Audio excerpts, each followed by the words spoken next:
I have made a lot of expensive mistakes scaling my agency to 60K a month, partly because I'm young and inexperienced, and partly because of plain stupidity or laziness. And in this video, I want to share my 5 biggest mistakes so that you can learn directly from me without having to pay the price tag.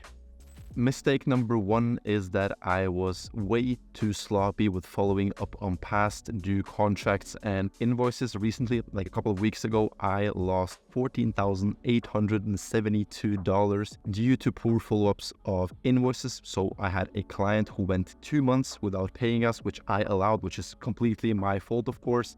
And in the end, they just ended up not paying. So I have developed this new framework for when a client's invoice goes past due. First, begin calling them, begin sending emails right away once it goes past due.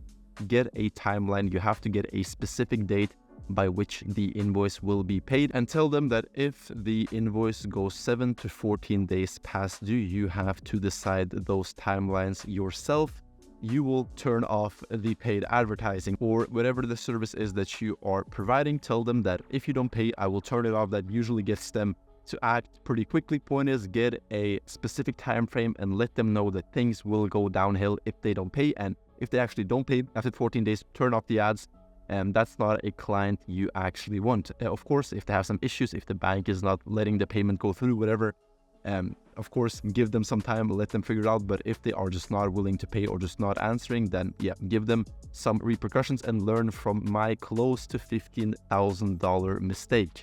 Mistake number 2 is forgetting to close new clients and to just keep pushing once you are on a winning streak. So for the last 3 months, the agency has been doing very, very well. My agency, we have scaled very good, and then you begin getting comfortable. Everything feels like it's going on its own. You don't actually have to put in the effort, and once you begin scaling down on the effort, you don't actually see any difference for the first week, 2 weeks, maybe even month. But then suddenly reality comes and slaps you in the face, which is what we have seen at my agency. We have seen a pretty bad month in September, and it is solely because we didn't put in the effort and because we got too comfortable with our growth previously. So once you feel that things are going good and you are scaling and you are signing new clients, double down, work even more, keep the winning streak going, because momentum in building an agency is super, super important. If you are already doing well, keep working even harder to build on that success.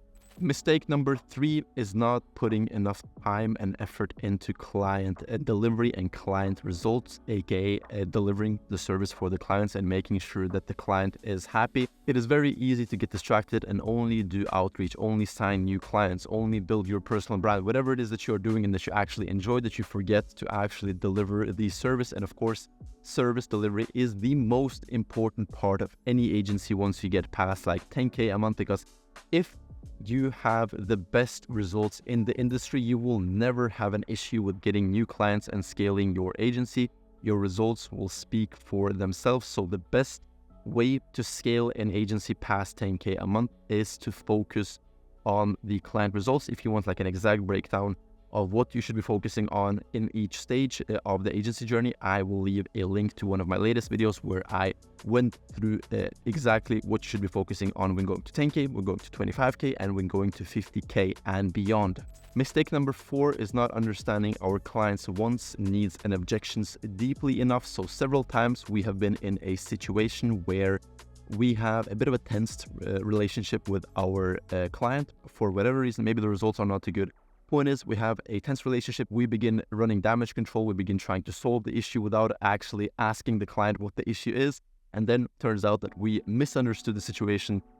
What we thought was the issue wasn't actually the issue. So once you begin feeling that your relationship with your client becomes a bit tensed up, and I can guarantee you that you will have those moments where everything is not going 100% well, make sure to ask lots of questions and go very, very deep to understand exactly what it is that is bothering your client. Because if you run damage control on the wrong thing when things are tensed up, you will only make it worse and make it more likely that the client will leave you. Mistake number 5, which is more of a personal one, is overestimating how much money 10K, 20K, 50K a month actually is. I remember the feeling when I was at zero that when I get to 10K, I'm going to be balling. I'm going to be on top of the world. Then I got to 10K and it didn't really feel special.